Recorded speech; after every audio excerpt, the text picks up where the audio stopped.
What's up, everybody? This is AJ Holloway here, and I'm just wanting to give you a little bit of an update about what's going on in the lives of Amanda, AJ, and our baby Eleanor. Just a few updates. What you're seeing right now is something I've been wanting to do for a while. It's video blogging, or also known as vlogging.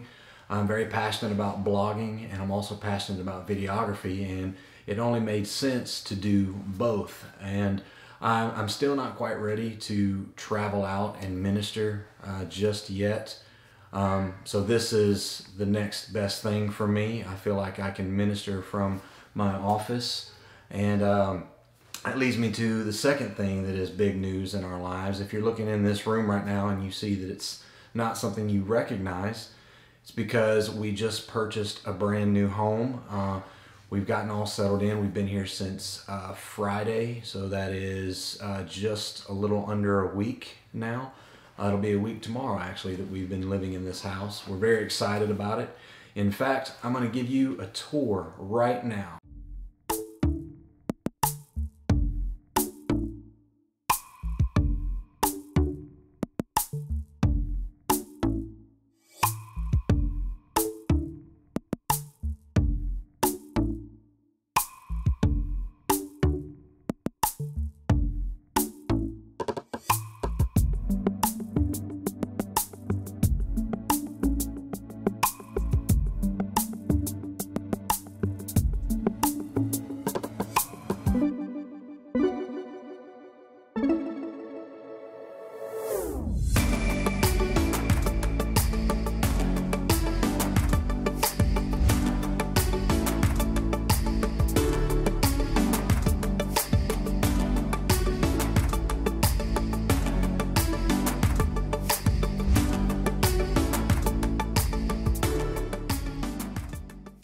So everybody, that's our house. As you can imagine, my wife and I absolutely love it.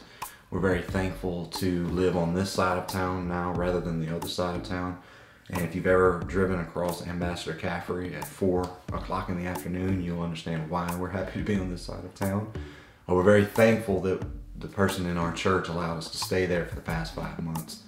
But we're very looking forward to having a place that we can kind of settle in, because if you know me, I'm a creature of habit. I like to have my little space. I like having my own area, and I'm very thankful that God has given us an opportunity to buy this house.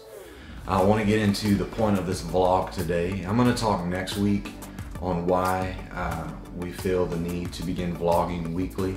I'm going to explain to you what God has ministered to us and how God's kind of led us to this decision. But today I want to talk to you about something God spoke to me on the drive home from work one day.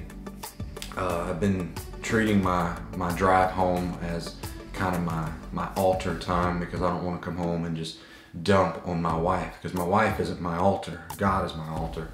So I'm trying to bring just nothing but peace into our home. So I was driving one day and I was in my altar, call it a Ford F-150. I hit a point in that short prayer meeting where I just said, God, I wish you to let me die in that house.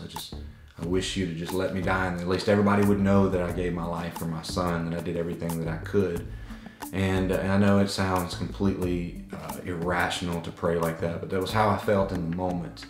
The Lord spoke to me, and He was very clear in what He said. He said, Aaron, He said, you did die.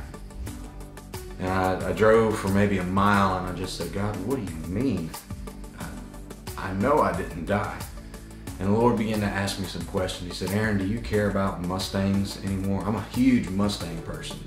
I've had 3 Mustangs, and I was already looking for another one. And God just said, do you care about Mustangs anymore? And I said, Lord, I couldn't care less about Mustangs.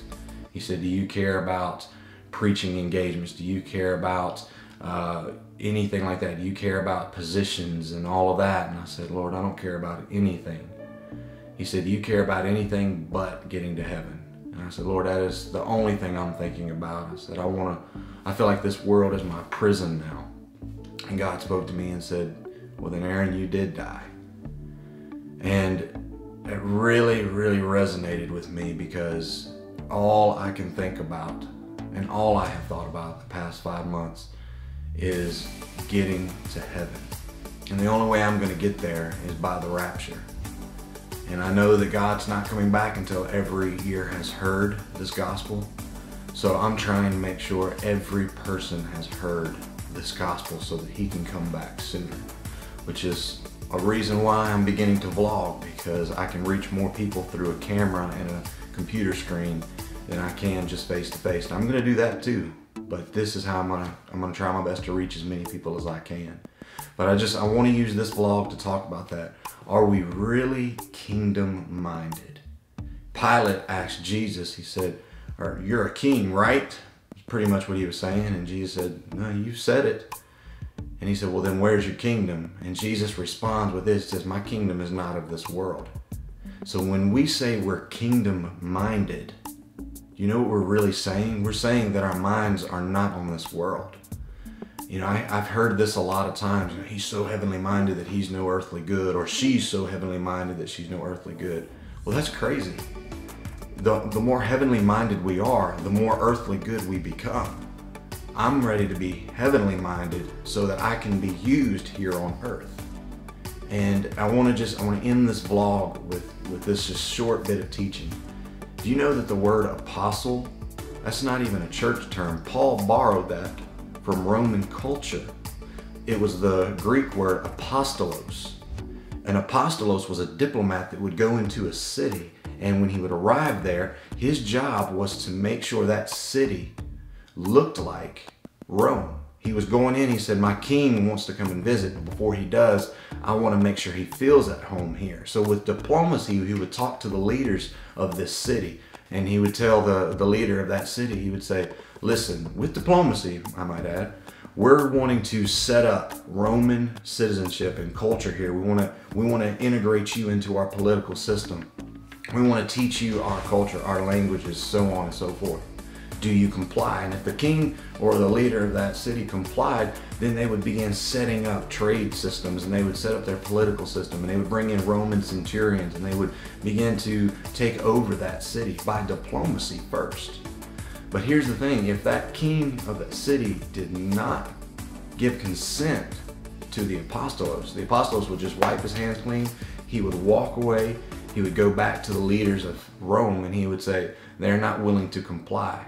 They would say, "Okay, well now we're going to take them by force. The kingdom of heaven suffereth violence, and the violent take it by force." I want to talk to a young person for a minute.